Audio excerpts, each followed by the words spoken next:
Welcome to the Vandy Sports Podcast. I'm your host, Chris Lee. Our guest today will be Mitch Light of Athlon's magazine. He is also the sideline reporter for Vanderbilt football. We will talk Vanderbilt baseball.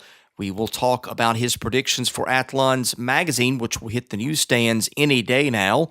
This episode presented by the Well Coffee House, which turns coffee into water. The Well is a coffee house with a mission to bring clean water to the world. To date, over 30 communities across the globe have access to safe water, health, and hope. You too can make an impact by visiting a Well Coffee House location today. 5 locations to serve you in the Nashville area. Those are in Brentwood, Green Hills, downtown, Bellevue, and the Cool Springs Lifeway. More information can be found at wellcoffeehouse.org.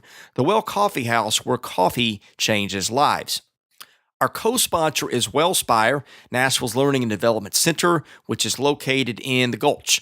Our news presented by Sutherland and Belk, a local injury law firm committed to helping those who've been injured in accidents. If you or someone you know has been hurt in a wreck or other accident, call Sutherland and Belk, see what your rights are. You can find their contact info at sbinjurylaw.com. Well, the news for Vanderbilt, good last night. You had to wait a bit to get it if you stayed up, but Vanderbilt beat Kentucky 16-10. Commodores now 21-7 in the Southeastern Conference. Need one win to clinch at least a tie of the Southeastern Conference regular season standings. Steven Scott has 2 early home runs and a key double late. Philip Clark had the biggest hit, I guess. He had a 2 RBI go-ahead double in the 8th just after Vanderbilt had blown a 9-run lead. Today's guest line, presented by Boll and Branch, founded by Vanderbilt graduates Scott and Missy Tannen in the class of 99. I have slept on Boll and Branch sheets for years. They're incredible. I didn't have any clue how comfortable those sheets were until I got them. They are also fair trade certified, which means they're made under safe conditions by men and women who are treated and paid fairly. Try them for a month. You can return them for free, but you're not going to want to. You can take my word for that. If you have the sheets, try the mattress. That was voted the best mattress of 2018. Go to bollandbranch.com. That is spelled B-O-L-L. Enter the promo code VANDY. Get $50 off your first set. Our question and answer session today with Mitch is sponsored by Vanderbilt fan and independent insurance agent Josh Minton of Brentwood. Do you need an insurance agent who wants to know your unique needs and circumstances and will tailor an insurance plan to fit them? Josh is your guy. Call him 615-933-1979. Email him at josh@hqinsurance.com. Follow him on Facebook, facebook.com/JD Minton. He's my insurance agent. You have nothing to lose. Help yourself, help the program. See if you can get a better deal through Josh. I know he did that for me. You will like Josh, good guy and a Vanderbilt fan. You'll enjoy dealing with them. So give Josh a call and see if he can help you get a better deal on your insurance. Mitch Light joins us from Athlon's magazine. He's the sideline announcer for the Vanderbilt football team. Mitch, thanks for joining us. Hope you're well today. I'm doing great, Chris. It's a beautiful day here in Nashville, Tennessee. A little hot, but no complaints. This is that time of the year where it just gets unbearably hot on the drop of a dime. Yeah, and it's funny because my son plays baseball. In fact, that's where I was last night during the Commodores' brief collapse before they regrouped. And we had a game Tuesday, and I believe your hometown of Hendersonville. Is that correct? Yes, that's correct. We had a game in Hendersonville, and everyone had sweatshirts on. It was cold, and then last night was really hot. So typical weather here in Nashville. And just so you know, we shut out those losers from Hendersonville 4-0. They got 1 hit, so take that, Chris. There are no losers from Hendersonville. Yeah, actually, I take that back. I went to school with a few of them, but yeah, because you moved here, so that's why you got to move to the big city. Right. Well, I just moved to Franklin. If that's the big city, then it is what it is. But well, let's talk about baseball. It's funny. I was texting you and Chip Frederick both last night separately, and you both had baseball games. You both went to your games. Vanderbilt was ahead 9-0. I think by the time you were done, Vanderbilt was behind. That was one of the crazier games that I think I've ever seen in college baseball. I don't know how much of the restart you got to catch, but it was just a bizarre night. Yeah, and I was thinking it's such a cliche, and you hear baseball people say this, and I think it's more true in baseball than any other sport. You can watch a baseball game, and it doesn't matter how many games you've seen, but you'll see something. If you watch enough, you'll see something you've never seen before several times throughout the season. And I mean, there's been big leads and comebacks and stuff like that. But you're right, that was a bizarre game, and was texting too, got your text, and the easy answer was like, how does that happen against the worst team? And like the boring answer, but the right answer, it's baseball. I mean, just weird things happen in baseball, and I have, I know those, and as we've been talking about, I missed the mid portion of the game. I know who did someone lose the ball in the lights that let 2 runs in? Yeah, let me set the stage. And first of all, I think that's the perfect answer. It's baseball, and Vanderbilt has won its share of its baseball games over the year where it may not have scorched the ball. Kentucky only hit one ball really hard in that comeback. That was a solo home run off Drake Fellows. But it was interesting because, Vanderbilt's up 9-3. Fellows is in the 5th or whatever it was, and he gives up a fly ball to center field, and I mean it's a routine pop up for the third out, and DeMarco just loses it in the lights, 2-run score, because it's one of those. Sometimes baseball is situational too, as you know. Like if that happens with 1 out, it's not as big of a deal, but with 2 outs, everybody's running, so that sets the stage for that. And then there's another ball the next inning with the bases loaded, just a seeing eye bloop that falls between 3 guys, 2 score again by virtue of being 2 outs.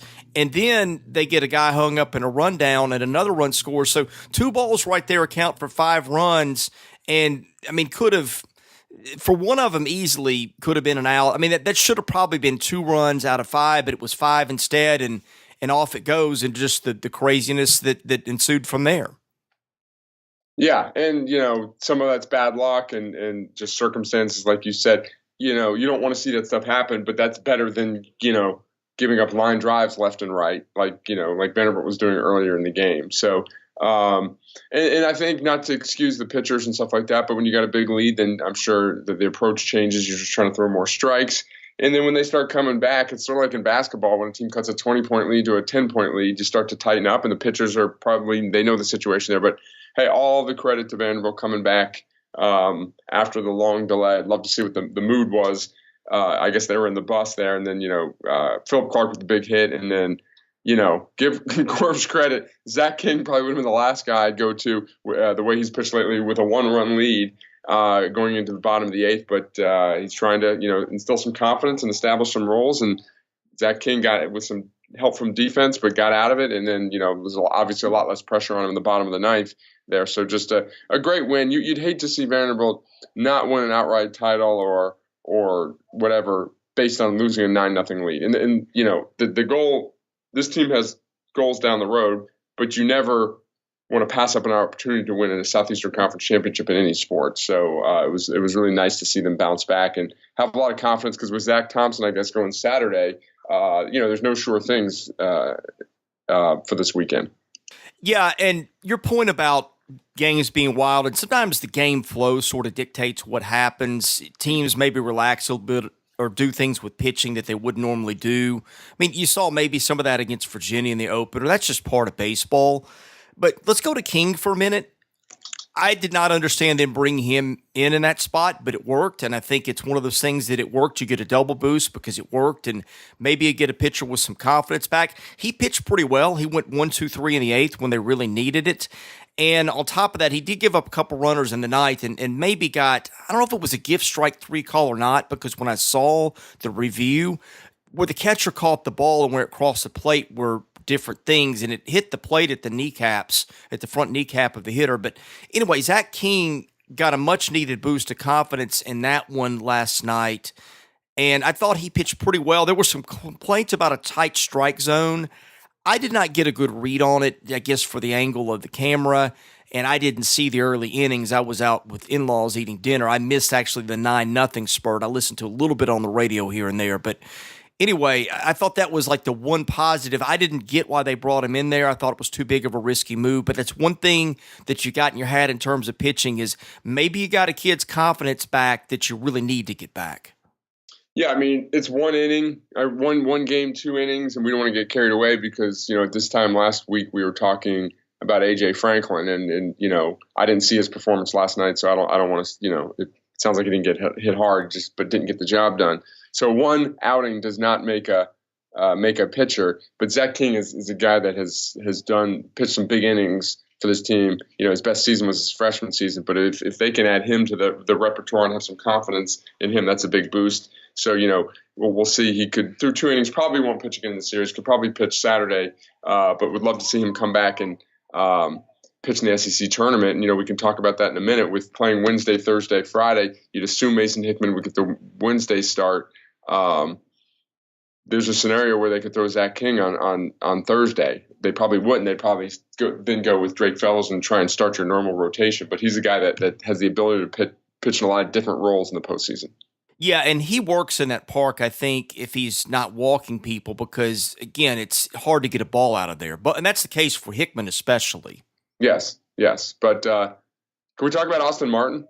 I mean, just incredible. I don't know what more to say about Austin Martin. I think I've exhausted my list of compliments. I mean, we had a podcast last week where we couldn't think of who to compare him to with another guest. And I mean, we were coming up with Wade Boggs and Tony Gwynn just because we're looking for guys who put the bat on the ball and hit it hard consistently. He's incredible. JJ Bleday is the outsider's pick for, if you're SEC player of the year from Vanderbilt. But from watching this team as much as I have this year, I think Austin Martin's the MVP of the team, and I think he should be SEC player of the year. I don't know if he can sway enough opinions this late in the season. I mean, JJ obviously has the home runs, but, Austin, here's a guy that's hitting 440 in SEC play. I agree with you. He's the best player on the team. Now, voters tend to look at old school metrics, which I don't understand why we're not past that yet. But it's home runs and RBIs that rule the day, and I bet you it will be Bleday. And not to take anything away from him, he's had a player of the year type season just about any other type year, but I'm with you. Martin's their best player. Martin is, I know, average, you can read what you want in the batting average. It's an important stat. It might not be as important as it was 20 years ago, but in SEC play, Martin's hitting 440, JJ's hitting 299. Now, 299 in the SEC is good. He's got 11 home runs in the SEC. Martin's had a lot of two out base hits. I'd love to see. I don't have that stat in front of me. I bet with 2 outs and runners in scoring position, Martin's average is really, really good. Just anecdotally from just watching this team, there's been a lot of times when they needed a big hit and he provided it. Who are the 3 guys that you want at the plate most in clutch situations? I think 1 is easy, but I'm interested to say or to hear what you say for 2 and 3. Now, I will say this, that I think that's what makes this Vanderbilt team special. I'm looking at the stats, and ironically, the guy that I would probably say the 2, I'll answer the question first this way. The 2 that I would not want at the plate would be, and this isn't taking it away from them because they're doing fine in SEC play, would be Julian Infante and Harrison Ray. And Harrison Ray's had some of the biggest hits of the past 2 weeks, the Louisville game and last night. So to specifically answer your question, I'd go Martin 1, Clark 2, and either Paul or Bleday 3. My 1 and 2 are the same as yours. My 3 might surprise you. I don't know that I wouldn't rather have Ty Duvall up there as anybody because he is really good with his strike zone judgment and really good at getting a bat to the ball. He's hitting a lot of hard outs, and in that spot, I just want a guy who's not going to strike out and who's got a chance to put the ball in play because you never know, especially with defenses shifting or playing to get a double play or to play in the infield or whatever. Just a guy that can put the bat on the ball, I think, is a great commodity to have in that spot. I think he's really good at that. I think Clark is just a little bit ahead of him, but I think Ty is a really underrated player on this team. Yeah, you're preaching the choir. I've been a big Ty Duvall fan. And we talk about this a lot, and I would love to see how the coaches chart things, but I guarantee you he's hitting to more line drive outs in the past 2 years than any player on the team. Oh, there's no doubt about that. But I want to go back to something, and this is a theory that I've espoused before. I think like in football, fans tend to overrate them at times. They say, oh, well, we're good at this and we're good at that. I'm like, well, you're maybe good compared to vast Vanderbilt teams. And I think the reverse is true in baseball. The bar has been raised so high that fans look at teams and compare them to the best that they've ever had and the best fragments of the best teams that they've ever had. And that's really not how it works. I mean, is the bullpen and the strike throwing a problem? Absolutely it is. But I think a lot of teams have that issue as you look around. And I tend to go back and look at the teams they've had. I tend to think of maybe 7, 11, and 13 as the 3 most consistent teams among the really great teams that they have had. And people have kind of forgotten this, and I went and looked it up this morning. They had horrible bullpen issues all year long in 2011. A team that was otherwise really consistent. The lineup was reminiscent of this one. I don't think it was quite as good. The starting pitching on that team was better. That was the Garvin, Gray, Hill rotation, which was really strong, especially the way Hill came on. But I went and looked this up. They blew a lot of leads the second half of the season. That last 6 games of the year, Mitch, the bullpen blew leads 4 times. I'd forgotten Grayson Garvin, who had been the SEC Pitcher of the Year, walked 5 guys at Georgia in his last start and got pulled after 2 1/3. And I think Taylor Hill maybe didn't have a great start in that finale. They came back and beat Georgia in the final game of the season to win the conference tournament in a game that was really reminiscent of the one last night. My point is, I'm not minimizing the deficiencies, but we've seen other great Vanderbilt teams that have had these issues before. And that 11 team, by the way, when it got to the postseason, the bullpen may have been the strongest part of the team. Yeah, I remember 2011, correct me if I'm wrong, basically the bullpen at the end of the year, though, they had just lost faith in a lot of people. Corey Williams and Will Kleiner seemed to be like throwing the majority of the innings. But I think you make a very good point. We tend to look back and say, oh, we had all these great arms coming out of the bullpen, but that's not the case. And, I still think that this team is the best offensive team Vanderbilt's had. The starting pitching to me is good. It's not great. When, you made the point about Garvin not getting it done, but, with Hill, Garvin, and Gray, is that the best rotation Vanderbilt's had in a single year? I think if you go for balance, it is. You've had some other teams where maybe David Price was more dominant, but freshman year. And then after that, I don't think they had an established number 3 guy. I just think, again, it's hard to complain. All 3 guys have pretty good numbers, even in SEC play, but it's just that they don't, Kumar Rocker can go out and shut someone down, as can the other 2 guys, but you just don't have as much faith that they'll do it as some other starting pitchers from Vanderbilt in recent years. Yeah, 2 things. The 07 team, that was Minor and Price in reverse order. It was Price first. And then they split the 3 between Cody Cruella, who I think started the year as a 3, and maybe Nick Christiani finished as their 3. And those guys were fair pitchers. They were fine. Christiani actually pitched with the Reds for a cup of coffee in the majors. So there was that. And I look back at 2013, Mark Lamb was the other guy in the bullpen. He pitched really well. And Navery Moore was their closer, who pitched well a lot of the year, but kind of slumped at points. Yeah, I bet if you look at his game, I bet he didn't pitch much at all in the postseason. I don't think he did. Kevin Zomek was also kind of like a swing guy on that team, who was really good. I think made some midweek starts. Pecoraro would have been that bunch too. Yes. It was pretty good. Those guys split some midweek starts, I believe. And then when they made it to the bullpen in the postseason, because you didn't have the midweek starts, that kind of strengthened that bit of the team. But yeah, I mean, a lot of similarities there between those 2 staffs. And of course, you get to throw Mason Hickman into the bullpen, which makes that a lot stronger if you don't need him as a 4. Yeah, no doubt about it. So, I feel good about the bullpen, probably better than I did, a week or 2 ago. But we'll find out. Obviously, 2 more games this weekend, and then some big games next week. Yeah, and the bullpen also cost them the outright SEC title that year, because if you remember, they played Florida in a 3-game series in Nashville, and I think they had a rain situation where you had a restart, and Vanderbilt was kind of cruising, and they got back in the pen and blew it. I think that Navery Moore maybe gave up a grand slam to Mike Zunino, if I remember correctly, but that was another case. Just there was one of those other instances like they've had this year where you just had those cases all year where the bullpen drives you bananas, and you get right to the end of the season, you still have questions about it, and it turned out okay in the end. Doesn't mean it will this year, but that's how it happened. Funny story from one of the Florida games, I think, where Vanderbilt blew a big lead. So that was 2011. So I think my daughter must have been 10 at the time. I was coaching, and that's back when my son was little and the coaches were out on the field with the players. So I was coaching a game, and so my daughter was playing with my phone, and I came back in from an inning. She walks over, and she goes, "You got a text from Willie. I don't think he's very happy. He's using bad words." And when Willie Donick had texted me, we gave up with a couple of F-bombs in there. So I'll always remember that. She's like, "I don't think Willie's very happy." Yeah, I don't think a lot of people were very happy. I remember I went down to Athens to cover that series. That's back before kids. I was talking about one of the Florida losses. I think there were bad words dropped after a few losses that year. I'm sure. And I remember very distinctly I was in Athens for that final series where the bullpen just blows it, and then Georgia's bullpen was running on fumes at the end. I remember Westlake hit one out into the ivy out there that I don't know that's landed yet. Yastrzemski had one of those. Maybe Harrell or somebody else had one mixed in, but they just bludgeoned Georgia late the way they did Kentucky last night. And I remember they'd won one SEC title to that point. That was in 07, so this was the second. And I just remember talking to Tim after the game, and he just was still kind of shell-shocked. And I could tell that the way they won the game with the pitching collapse, which included some starters, really bothered him.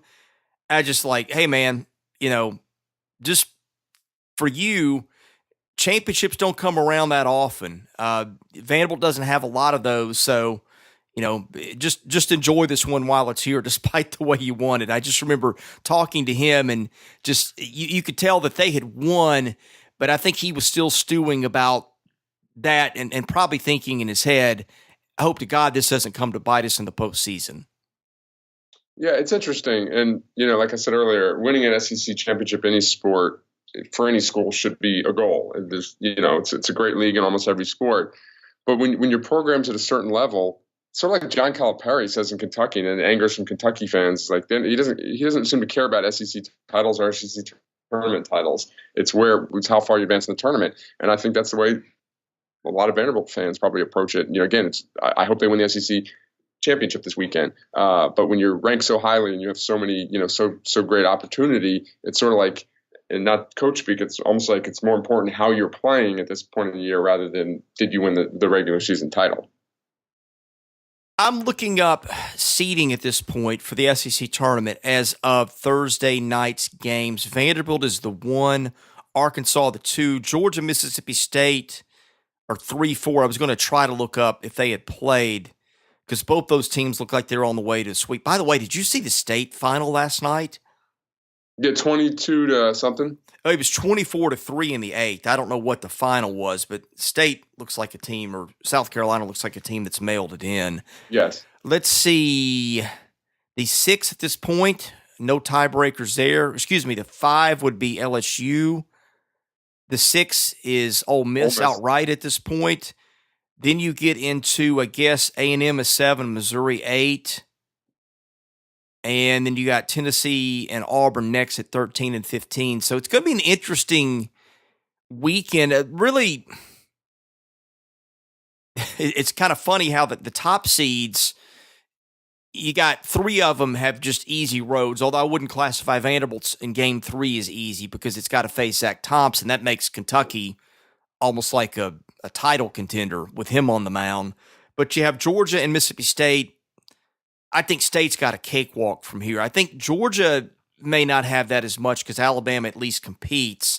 And then you got Tennessee, Florida, or Tennessee, Ole Miss going on with some implications there for postseason for both clubs. And the Missouri-Florida series kind of fascinating too. I did not expect Florida to go into Missouri and win game 1. I think that probably cost Missouri a shot to host if it had one. Correct me if I'm wrong. Has Missouri's postseason ban been definitely lifted? Are they, since they're appealing it? But they are doing the appeal, and I think they're going to get in for this year. So I guess the ban would be previous years if it is upheld, which is a smart move on their future part. Years, you mean? Right? Yeah, because they lose a lot of their guys. They lose Sycamore, they lose Cameron Meisner, and I don't know about some of the other kids, but that's their best starter and their best position player. So I think that's what I would have done too, is try to get in this year. And of course, not that they're in the picture most seasons anyway, but Mitch, any other thoughts on baseball before I ask you some questions about Athlon's football? Not really. I think we covered all. I do want to, before we move on to that, I sat down doing a story for Vanderbilt Magazine on Jerry Stackhouse and Malcolm Turner. So I had my first interview with Jerry Stackhouse on Monday, and it went well. He's a great guy. I mean, I've talked to people who are dealing with him and just said, great guy, down to earth. It was like halfway through my interview, and I kind of looked up and I was like, "Wow, that's Jerry Stackhouse." You don't expect to be sitting there next to a guy, playing the NBA for 15 years. But I thought he was, talk is cheap. I know I've heard him interviewed a lot, so the answers I knew most of his answers, but very genuine guy, and there was a lot of substance to what he was saying there. So it was good to get to know him a little bit, and he's very confident. The place where I think he gives him a chance, and we're all kind of shooting into the dark at this point because he's had no track record of doing this, but I think what they need is toughness. I see them going after that in recruiting. I hear it's going to be an emphasis, but sometimes the guy that is like that is also the jerk that you don't want to deal with the rest of the time. I think the fact that he's got that balance between being very likable, and I've heard that from other people too, with that is kind of, I don't know if he'll be the answer, but it's, I think, a guy in that mold that's the answer, because I think it will help him recruiting and it will help them resolve some things that need resolving on the floor. Yeah, no, totally agree. And yeah, he, on the record, then I talked to him off the record for a little bit, just getting to know him a little bit. And he was, like I said, very genuine. And I agree with the toughness aspect. And so we'll see. I mean, we at this point 3 years ago, we were all pretty confident in the guy they hired, and that obviously didn't work out. So we'll see. Let's talk football. What can you tell me about the SEC in your Athlon's magazine that has just come out? I guess you can reveal the order of finish and all those things now. I'll let you start with where you want to start with that.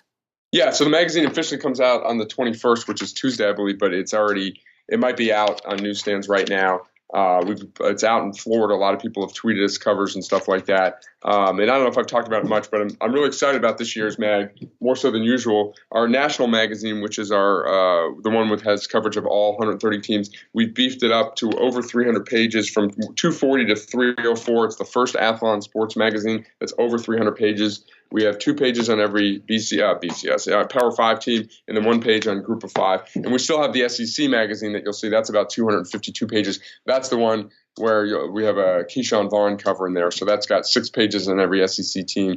And then the national one is more national in scope, obviously. So, yeah, we made our SEC predictions, and I will say I was outvoted. I am the managing editor, but our predictions are a group effort. We got 3 of us, and obviously, if I really wanted to put my foot down, I could. So our Vanderbilt prediction might not be too popular with Commodore fans, but we did. I'll read them. We had Georgia 1, Florida 2, Missouri 3. Then after, Missouri was kind of an easy 3, not necessarily because I think they're going to be that good. I just think that they're better on paper than the 4 other teams. And we spent a lot of time dissecting the last 4 teams in the SEC East. South Carolina has a brutal schedule. I don't know if you've looked that far ahead, Chris, but in the league, well, they get Alabama at home. Well, they get North Carolina neutral field, Alabama at home. They go to Georgia, Florida, obviously, at Texas A&M and Clemson as well. So they're playing. Oh my goodness, there's no shot at a bowl. Yeah, so we think they're a pretty good team that'll go 6-6, and then we got Tennessee 5th, Kentucky 6th, and Vanderbilt 7th. Basically, Kentucky and Vanderbilt both 2 and 6 in the league. It's interesting. The Tennessee is getting a lot of love nationally, and I did a podcast with Alan Kinney from Blatant Homerism. I don't know if you follow him at all, but he's a pretty knowledgeable guy. And we did some over-unders, and he had Tennessee at the over 7. And I think they're an interesting team because they had 2 really good wins last year, Kentucky at home and at Auburn, and they lost 6 games by 25 points or more. So when they were good, they beat some good teams. And I think maybe our view, I throw you and any Vanderbilt fans of Tennessee's probably clouded a little bit because they played so poorly in the last game of the season. But that's a knock on them because it's not like they were 4-7. They were 5-6 trying to go to a bowl game. So so my comment about getting outvoted, I did not have Vanderbilt last. I talked a lot of it was the schedule. You look back last year, Vanderbilt played Ole Miss and Arkansas, clearly the 2 worst teams in the league. This year, LSU at home cycles on, and they have to go to Ole Miss. So their SEC West crossover games are more difficult this year. So I think Vanderbilt can be a really good team if they can solve the defense. I have no issues on offense. I think the quarterback play will be fine. I love the skill position players. We have Keyshawn Vaughn, first team All-SEC as an all-purpose back and All-American. Talked to Derek Mason a lot. I wrote about it in my preview. He is confident that the defense will be better because he thinks there's more size on the defensive line, that's been a problem. He thinks through, some junior college additions and my phone's ringing. Junior college additions there and some freshmen and grad transfers that they'll be better at the point of attack. But they've really struggled the last 2 years. So, if Vanderbilt can get better defensively and the offense can be as good as we think, I think this team could compete for 4th. If not, they'll be fighting to stay out of last place. Before we go to Vanderbilt, I want to ask you a quick question on Kentucky. That just seems to fit the profile of a team that really takes a huge drop-off with all the studs it lost. That was my prediction. I had Kentucky last. Now, we have Vanderbilt and Kentucky both 2-6. Lost a lot on their whole secondary. Lost Benny Snell. Now, they've got some good young running backs.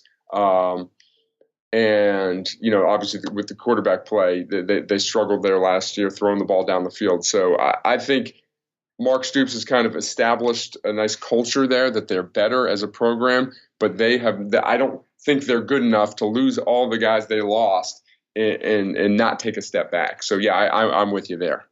Yeah, it kind of reminds me of Franklin's last team, the drop-off from him to Mason, which you had a coaching change in there too. But a couple things quickly before I get you out of here. I guess your wins would have been predicted to be Ole Miss and Kentucky for Vanderbilt? Yeah, Stephen Lassen does our wins. He does all of that stuff. So, looking at the schedule, I believe that's how he did it. So, and then in non-conference, I think he's got Vanderbilt with a loss at Purdue and then winning its other 3 games. So, the margin for error, slim. The margin for error in the last 2 bowl teams was very slim. Had to win, had to rally in the last 2 games to get there. So I think it'll be very similar. Sorry, someone's calling me again. I think it'll be very similar this year. Think they'll be in the bowl picture all season. It's whether or not they can win some of those swing games, which they have won the last 2 years. Quick question on honors. I guess you would have had Keyshawn Vaughn. I think you said first team All-SEC, somewhere on your All-American team. Pinckney and Lipscomb, I would presume, would be in there somewhere, at least All-SEC. Did you have them All-Americans as well? Yeah, we had Keyshawn Vaughn first team as an all-purpose back because, a little bit of a cop-out there, just trying to get as many people on the all-conference teams because he does catch the ball well out of the backfield. I'm seeing what we have. Rondale Moore is our first team all-purpose back. Sort of a running back / wide receiver at Purdue, more of a receiver. And then we've got Keyshawn Vaughn, second team All-American as an all-purpose back. And I think Pinckney got squeezed out for All-American. It was very close, was definitely in discussions. So we've got Pinckney's second team All-Conference behind Albert O, as I call him. And then we've got Kalijah Lipscomb, first team at wide receiver. And then beyond that, we do 4 teams, but in the magazine we publish 3 on our website. We have a 4th team. I believe we had Devin Cochran as a 4th team offensive lineman, and I don't think we had. Maybe we had Dayo Odingbo as a 4th team defensive lineman. Mitch, I promised I'd get you out of here quickly today because you've got a busy day. Any parting thoughts? And if not, tell us where they can find Athlons. Tell us where they can follow you on Twitter. Yeah, at Athlon Mitch, and you can buy magazines pretty much anywhere, and go buy that SEC mag with Keyshawn Vaughn on the cover, or athlonsports.com/store. Can't wait to see mine. Thanks for joining us, Mitch. Thanks for having me, Chris. Take care. He's Mitch Light of Athlons. I'm Chris Lee of the Vandy Sports Podcast. Thank you for listening. We'll be back with more episodes next week.